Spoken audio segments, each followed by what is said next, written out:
You know, a lot of people ask me about depression and anxiety. In today's world, I get asked that more than just about anything. I want to answer a few questions for you today and cover a few points that are going to help you understand depression and anxiety more and also know what to do with it, especially if it's not just you. It may be somebody you love or somebody you know. And there are a lot of things you can do to understand what it is and what you can do with it. The first thing to look at is what are the reasons anxiety or depression surface to begin with.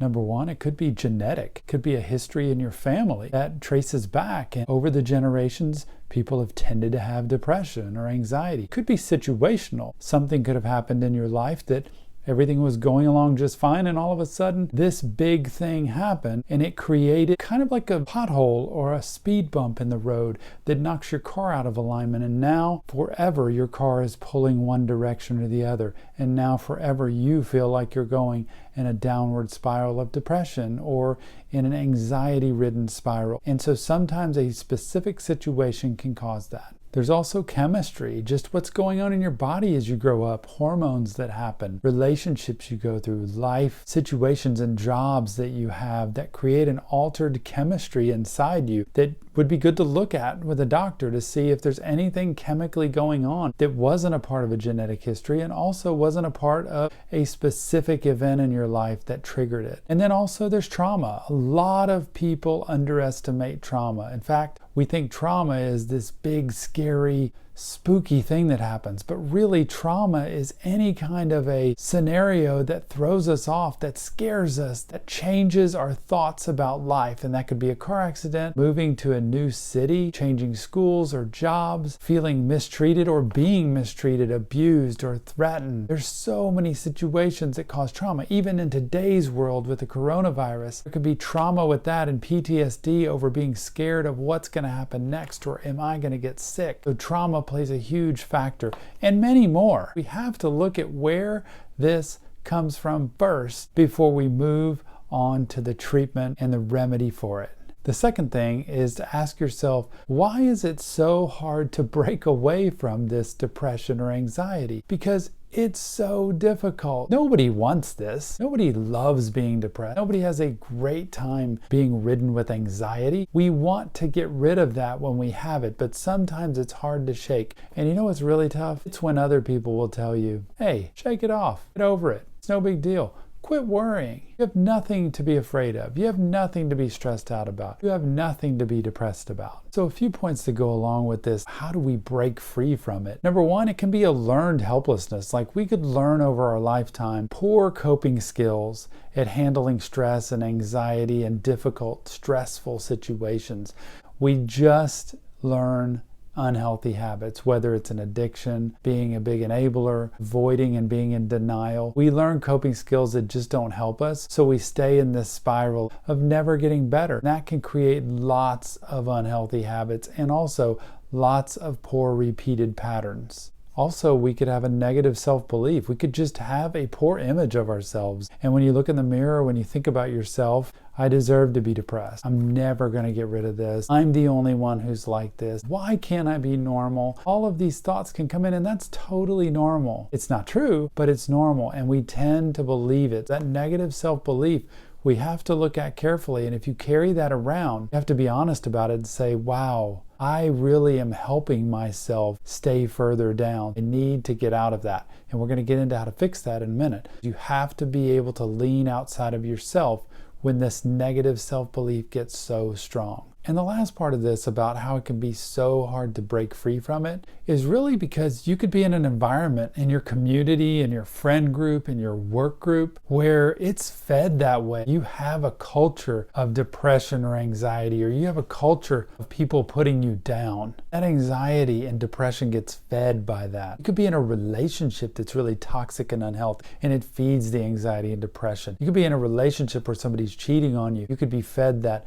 neurotic feeling of like something's wrong with me and I'm crazy because they're making me believe that. You could be in a job with unhealthy boss or coworkers. You could be in a family with unhealthy people. The environment you're in festers that and makes it grow. You have to be very careful about what keeps this stuff going and going, and we can't break free from it. Next, I want to look at what you can do that will help, that will change things for the better. A few points I would bring up here are, number one, obviously therapy, because that's what I do and I help people every day with this. Therapy piece is critical because it does a few things. Number one, it gets you to a professional that knows what they're talking about, that has good advice, good wisdom, good experience, and somebody you can trust that's been trained to do this. Number two, it's somebody that you can count on in the relationship. They are there for you. They're a support system, but they're also somebody who's going to hold you accountable. A good therapist is somebody that listens to you, supports you, encourages you, and tells you the truth about what needs to be changed. Those elements don't come from family and they don't come from friends. The therapist is the unbiased outside element that's not in your everyday world. They're able to have wisdom and experience. They're able to be your support system. They're also able to walk with you over a long period of time through trials, through successes, through failure. Very different than the other people in your life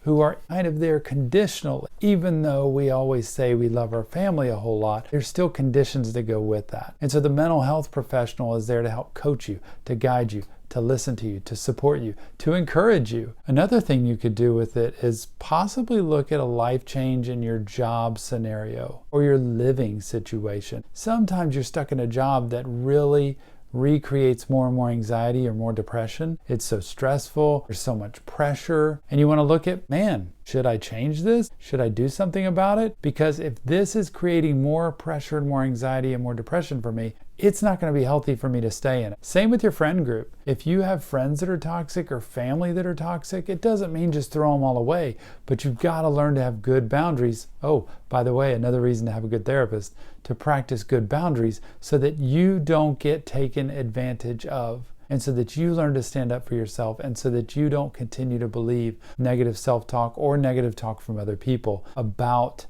depression, about not being good enough, about not being confident or capable enough. And then also in this category, you might want to look at your routine, because sometimes our routine gets really stagnant, it gets really repetitive, it doesn't help us move around, and I'm a big believer in three things. Number one, good sleep. Number two, good eating. And number three, good exercise. And that's just movement, keeping yourself moving on a regular basis. And if those things aren't happening, we've got to look outside the box. The last major piece I want to look at here is ways to notice depression or anxiety, to see it coming and know what to do with it. Because it's one thing to be able to say, yep, I've got a lot of anxiety, or yeah, I'm really depressed all the time. It's another thing to say, well, I could probably kind of guess where it comes from.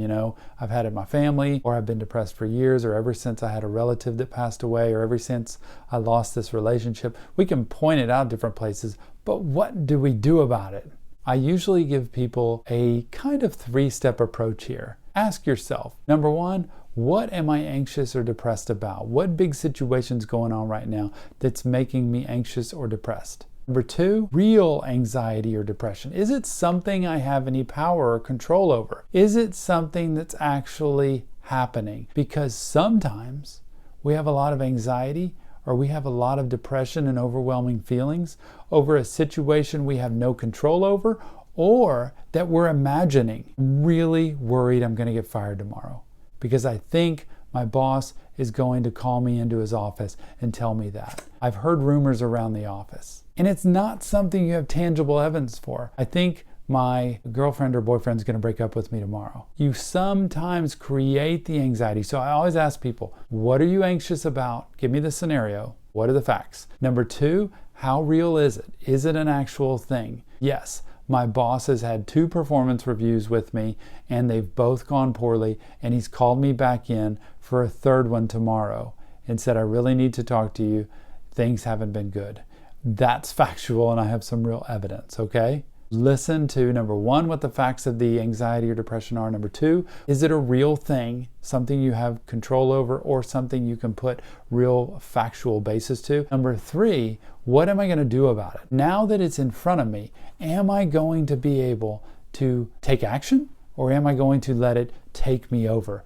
And the third piece there of what am I going to do about it, for me, is usually go for a walk, go write in a journal, call a friend or a family member, get away from the current physical situation you're in, get out to where your brain starts to breathe some oxygen. Because if you stay in a bed, or if you stay in a room, or if you stay swallowed up and just listening to music and curled up in a ball, it's going to make the anxiety or depression worse. So you want to be able to move yourself physically to a different place and then try to move your brain in a new direction. The walking is good because it lets your brain process out some of this. The talking to somebody else is good, as long as they don't ask a bunch of questions. You being able to change your location is good because it makes your brain think of something new. And last, after all of this about anxiety or depression, I would ask you just to check in regularly with yourself. If you don't have a therapist you see, even on an every now and then basis, you really need to check in with yourself, whether it's through journaling or whether it's through putting it on a calendar and saying on the first day of every month, I'm going to ask myself, where am I at? Energy-wise, strength-wise, confidence-wise, hope, encouragement. Do I have any anxiety sitting there? Do I have any depression sitting there that I need to look at? Ask yourself, because it's good to check in and see, where is it at? And once you find out, it's okay to have anxiety or depression. It's even okay to have a lot of anxiety or depression sometimes. But is it real? Is it something that, yes, I had a big test and I did really poorly on it. Yes, I just had a relationship that broke up. Yes, I just had a boss that put me on probation at work. There could be a lot of things that happen that make you really anxious or really down or depressed. Put a label to it so you know whether it's real or not. Remember, anxiety or depression can be very normal. It's a part of our life, especially in today's world. But you can do something about it. You can figure out how real it is. You can actually work towards getting rid of it in your life. It's not easy. It takes work. But if you find some help for it, and if you find somebody that you can count on and trust and respect and listen to, it can go a long ways to making your life even better. So get out there and try it, and let's see what happens.